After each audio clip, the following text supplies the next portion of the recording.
Donovan pushed through the heavy door, searching for sanctuary from the storm. A young woman lay slumped in his arms, barely breathing as she clung to life. Blood leaked from her chest. With blurred vision, Abigail clung to her father. "What happened?" the bartender asked, rushing to their aid. Carefully, Donovan set his daughter on a sturdy table and reached for the towel that was draped around the bartender's shoulder. "She was attacked," Donovan answered, while applying pressure to the wound. The thunder clapped, causing them all to shudder at the sound as it bellowed in through the open doors of the tavern. "By what?" a fellow patron asked, moving to their side to help them. The man stared down at the young maid. He wiped away some wet strands of her hair with a tender brush of his hand. "I don't know.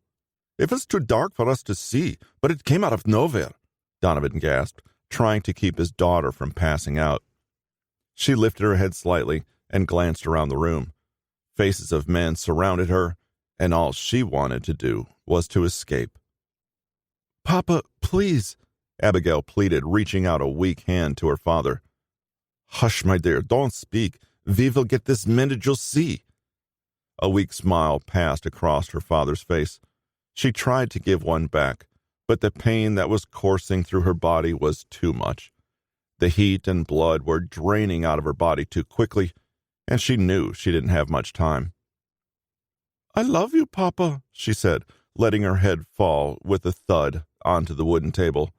"No, you can't leave me here. You just can't."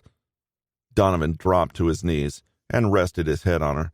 Sorrow and grief filled him as he clung to his dying daughter's hand. "Sir." The young man touched his shoulder and looked down at him. Donovan barely moved, but with the help of the other patrons, they lifted the grieving man to his feet, so the young man had room to work. "I know you are still in there," the man whispered as he leaned down over the girl.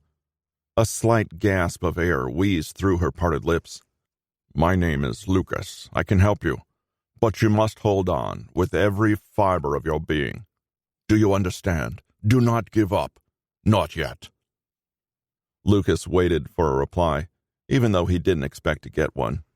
He straightened himself and glanced at the bartender. "I need a bucket of hot water, a needle, thread, and a bottle of your strongest liquor." The bartender stood there, stunned, too timid to move.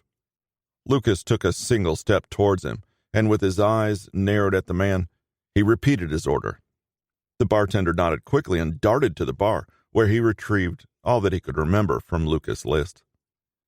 Only moments slipped by, but through a haze, Abigail glimpsed a flash of fire and light, her eyes filled with the hypnotic sparks that flew around her. Through the smoke and sparks that danced like fireflies around her, Abigail found peace. She breathed in deeply. "So, this is heaven," she said to the magic that flowed around her. "Hold on," a voice whispered in her ear, but the voice was demanding and commanded her body to do as it willed. Although she wanted to drift further into the dream, her body refused to move an inch in any direction. No matter how hard she tried to push herself forward, she couldn't.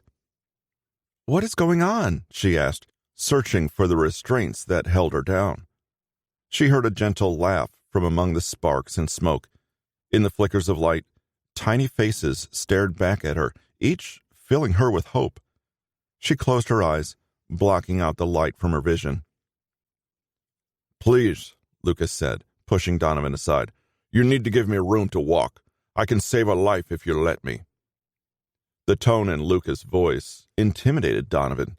He stared at the young man, not certain if he wanted to hit him or do as he asked. The bartender rushed to Donovan and curled his fingers around his arms to pull him back.